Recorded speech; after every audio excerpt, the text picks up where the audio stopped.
प्रभाकर स्वामी महाराजांचा 67वा पुण्यतिथी सोहळा साजरा होणार असून 25 फेब्रुवारी रोजी मंदिरामध्ये गुलालाचा सोहळा होणार आहे। श्री सद्गुरू प्रभाकर स्वामी महाराज यांच्या 67व्या पुण्यतिथी महोत्सव हा 25 ते 27 फेब्रुवारी दरम्यान होणार असून यावेळी विविध धार्मिक कार्यक्रमांचं आयोजन करण्यात आलं आहे अशी माहिती श्री सद्गुरू प्रभाकर स्वामी महाराज मंदिर सार्वजनिक ट्रस्टचे ट्रस्टी उदय वैद्य यांनी पत्रकार परिषदेत दिली।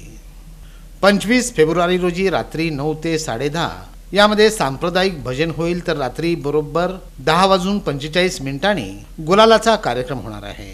26 रोजी दुपारी भाविकांना लाडू प्रसादाचं वाटप होईल, तर 27 फेब्रुवारी रोजी सकाळी 11 वाजता मंदिरापासून भव्य रथ मिरवणूक निघणार आहे। पोलीस आयुक्त एम राजकुमार यांच्या हस्ते पालखीचं पूजन होणार आहे। सोलापूर व परिसरात जिल्ह्यात आणि कर्नाटक तसेच आंध्र प्रदेशामध्ये अनेक भाविकांचं श्रद्धास्थान असलेले श्री सद्गुरू प्रभाकर स्वामी महाराज यांची 67वी पुण्यतिथी महोत्सव यावर्षी 25 फेब्रुवारी रविवारी होणार आहे। तर त्या दिवशी रात्री 11:15 वाजता गुलालाचा मुख्य कार्यक्रम असतो।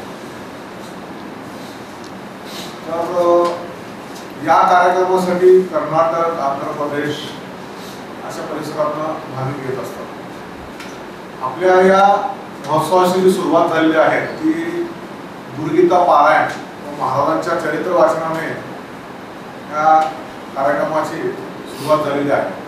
रविवारी सकाळी साधारणतः 8च्या दरम्यान महाराजांच्या समाधीवर अभिषेक होऊन तर्पणविधी होऊन मुख्य धार्मिक कार्यक्रमाला सुरुवात होणार आहे। या पत्रकार परिषदेस दत्तात्रय देशमुख, बाळकृष्ण शिंगाडे, मोहन बोद्दूर, वामन वाघचौरे, प्रकाश कोथिंबिरे, दत्तात्रय कुसेकर, निरंजन दंतकाळे, सुभाष बद्दुरकर आदींची प्रमुख उपस्थिती होती।